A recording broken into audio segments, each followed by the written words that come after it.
Hello students, welcome to my channel S Goyal mathematics. Students, आज हम करेंगे कोचीज रेसिड्यू थ्योरम का प्रूफ। ये काफी इंपॉर्टेंट थ्योरम है। ये आपकी MSc mathematics, BSc mathematics and BTech mathematics में रेसिड्यू थ्योरम पे बेस्ड काफी क्वेश्चन आते हैं।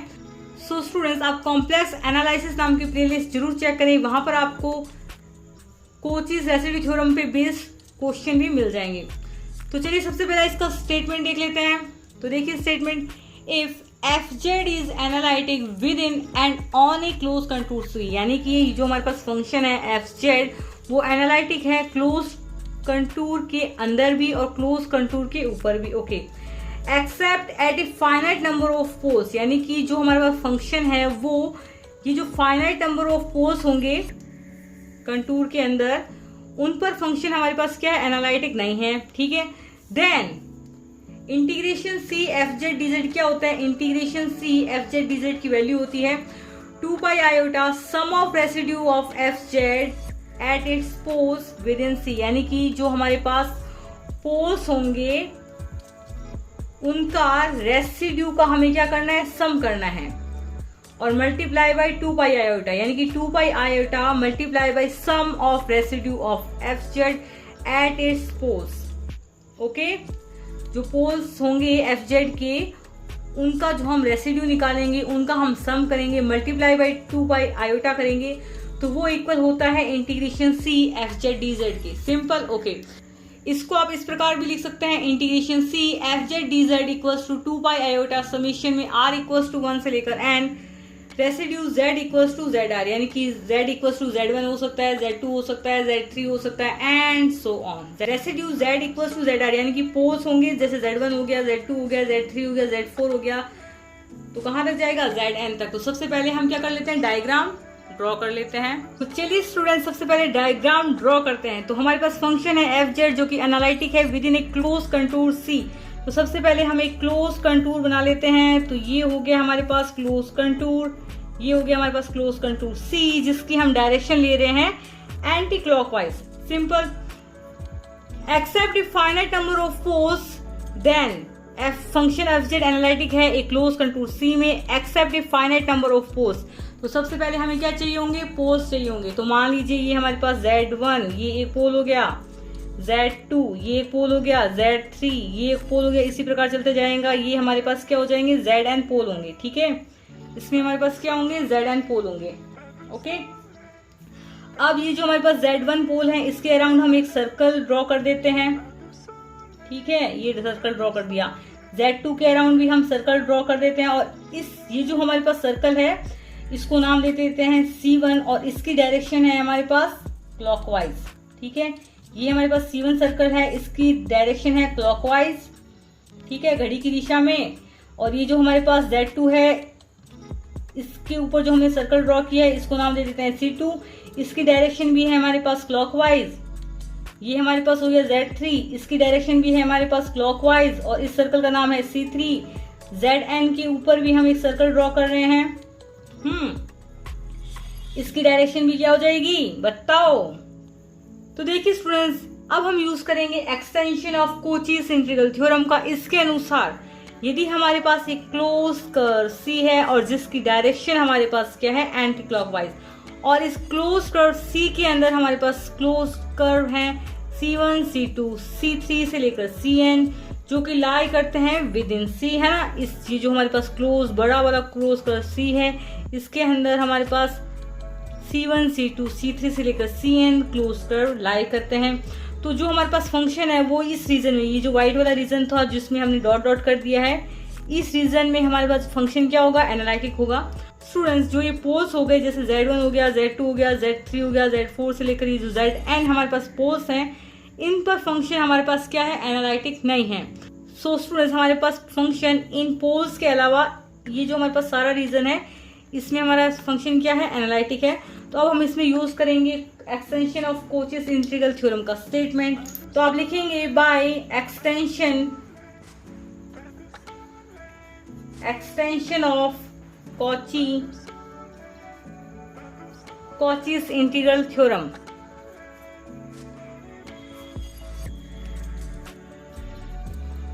तो students, by extension of Cauchy's integral theorem function का यदि हम इंटीग्रेशन करते हैं कर्व सी के अलोंग वो इक्वल होता है integration C1 FZ dz plus integration C2, यानी कि स्टूडेंट्स फंक्शन का integration along curve C equal होता है ये जो हमारे पास C1 कर्व है इसके अलोंग फंक्शन का इंटीग्रेशन प्लस ये जो हमारे पास C2 कर्व है इसके अलोंग फंक्शन का इंटीग्रेशन, यानी कि integration C1 FZ dz plus integration C2 FZ dz plus integration C3 FZ dz।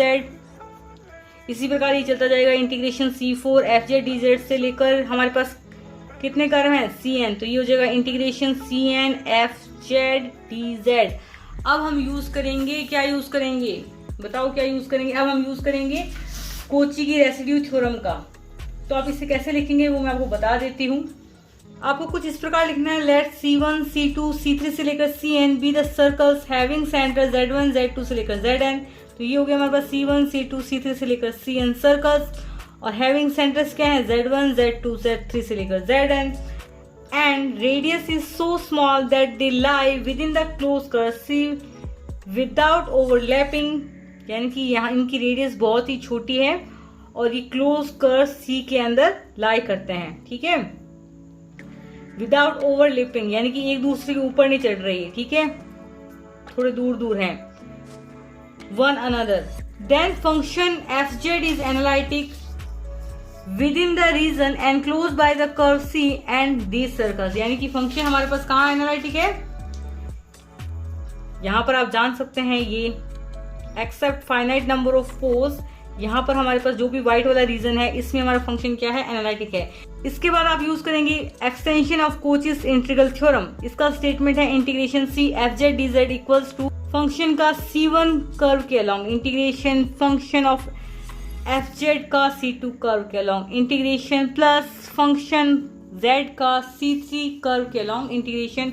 इस प्रकार ये इंटीग्रेशन चलता जाएगा कर्व Cn तक, फंक्शन का कर्व Cn के अलोंग इंटीग्रेशन। हम यहां तक पहुंच चुके हैं। अब हम यूज करेंगे रेसिड्यू के फॉर्मूले का। तो लिखिए रेसिड्यू का फॉर्मूला,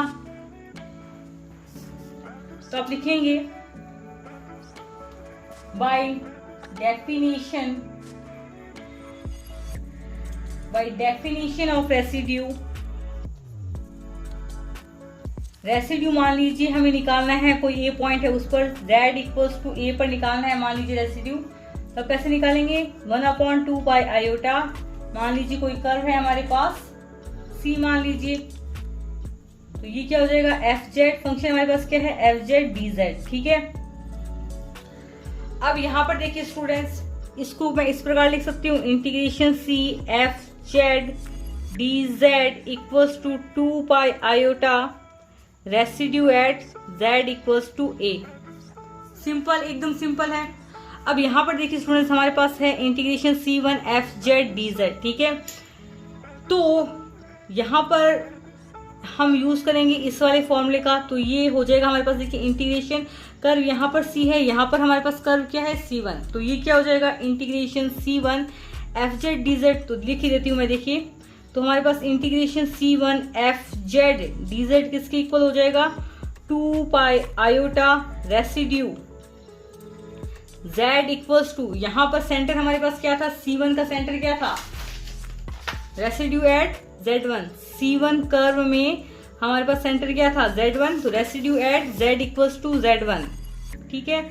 इसमें हम यूज कर रहे हैं रेसिड्यू के फॉर्मूले का। जो ये हमारे पास रेसिड्यू का फॉर्मूला है वो जो हमारे पास लॉरेंट एक्सटेंशन होता है उसमें जो हमारे पास Bn की वैल्यू होती है, Bn की वैल्यू होती है उसमें n की वैल्यू जो Bn होता है हमारे पास उसमें हम n की वैल्यू जब 1 रखते हैं तो हमारे पास ये वाला रेसिड्यू का फॉर्मूला आता है। यानी कि आप इसको इस प्रकार लिख सकते हैं B1 इक्वल्स टू रेसिड्यू, मान लीजिए कोई पॉइंट ए पर निकालना है, is equals to 1/2 pi iota integration C curve, यहाँ पर हमारे पास C है FZ dz, ये है हमारे पास रेसिड्यू का फॉर्मूला। ये आपको लर्न करना है। ये हमने कैसे निकाला, लॉरेंट एक्सटेंशन में हमारे पास जो Bn होता है उसमें हमने n की वैल्यू 1 रखी है, तो ये हो जाएगा B1 equals to residue z equals to a equals to 1/2 pi iota integration C FZ dz। अब हमें निकालना है, देखिए यहाँ पर हमें इंटीग्रेशन C1 FZ dz की वैल्यू निकालनी है plus integration C2 FZ dz की वैल्यू निकालनी है। इसी प्रकार हमें चलते जाएंगे integration C N F Z D Z की वैल्यू निकालेंगे। उसके लिए हम यूज कर रहे हैं रेसिड्यू के फॉर्मूले का। ओके, तो आप रेसिड्यू के फॉर्मूले का इस प्रकार दे सकते हैं। मान लीजिए हमारे पास एक कर्व ये सी हो गया, ये हो गया हमारे पास कर्व C2, ठीक है। ये C1 कर्व के अंदर ये हमारे पास C2 है, तो रेसिड्यू हमारे पास ये जो अंदर वाला कर्व है ये हो गया एनुलस का पार्ट, ठीक है। ये वाला जो एनुलस है उस पर हमारे पास फंक्शन एनालिटिक हो गया। तो यहाँ पर जो ये C2 है इसके अलोंग यदि हमें इंटीग्रेशन निकालना है तो हम रेसिड्यू के फॉर्मूले का यूज कर सकते हैं। तो हमने क्या किया, इसको थोड़ा सा इधर उधर थोड़ा सा चेंज कर दिया। तो इसको हम इस प्रकार लिख सकते हैं इंटीग्रेशन, मान लीजिए ये हमें निकालना होता C2 पे, है ना, C2 पे, तो क्या हो जाता है integration F Z D Z equal to 2 ओ पाई आयोटा। मान लीजिए यहाँ पर सेंटर Z2 होता तो क्या लिखते हैं हम इंटीग्रेशन C2, ठीक है, F Z D Z function है हमारे पास F Z D Z is equal to 2 pi iota. Residue किस पर निकाल रहे हैं, Z इक्वल्स टू Z2 पे, सिंपल। तो इसी प्रकार ये मान लीजिए ये जो हमारे पास कर्व C था इसके अंदर हमारे पास क्या था, ये C1 कर्व था, है ना, और उसका सेंटर हमारे पास Z1 था। फिर ये हमारे पास C3 कर्व था, उसका सेंटर हमारे पास Z3 था।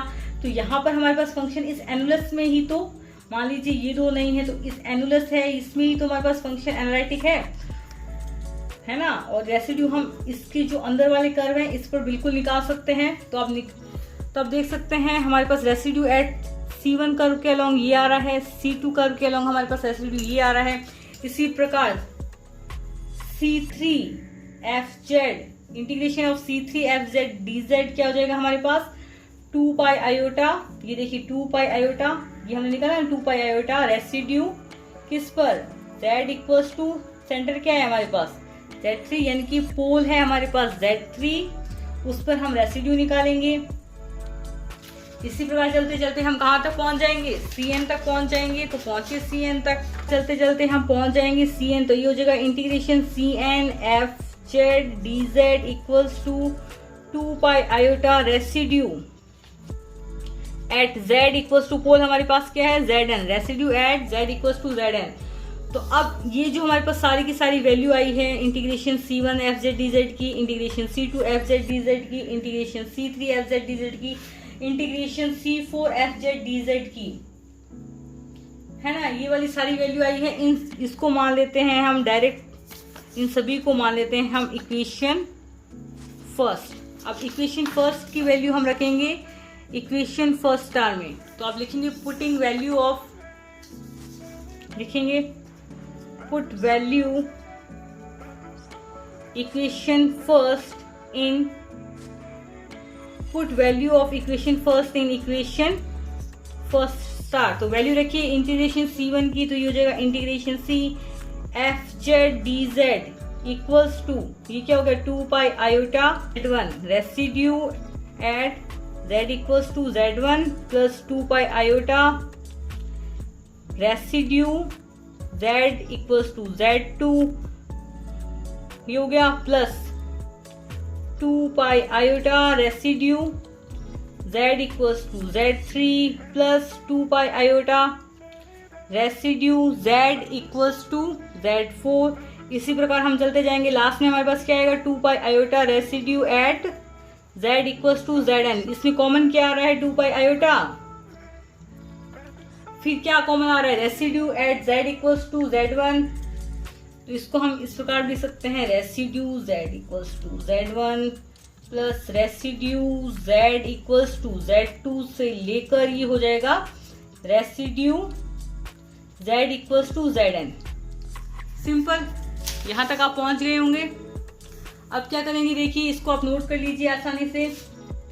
तो इन सभी को मैं इस प्रकार लिख सकती हूँ, this is equals to 2 pi iota.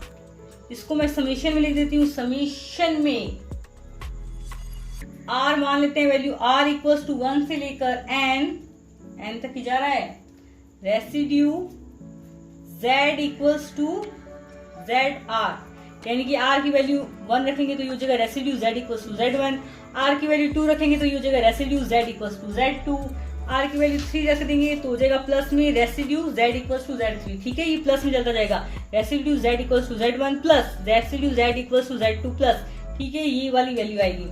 और इसको आप इस प्रकार भी लिख सकते हैं, this is equals to 2 pi iota sum of residue of fz at its poles यही है z1 z2 z3 and so on, जो भी zn तक है, at its poles within C। Students, ये आपकी थ्योरम प्रूफ हो चुकी है और काफी इजी और काफी आसान थ्योरम थी। मेन आपको ये रेसिड्यू वाला फॉर्मूला याद रखना है, यही आप भूलते हैं कि ये वाली वैल्यू, ये जो यहाँ तक आप कर सकते हैं एग्जाम में, फिर आप एग्जाम में सोच सकते हैं कि इंटीग्रेशन C1 FZ DZ की वैल्यू मैं कहाँ से रखूं।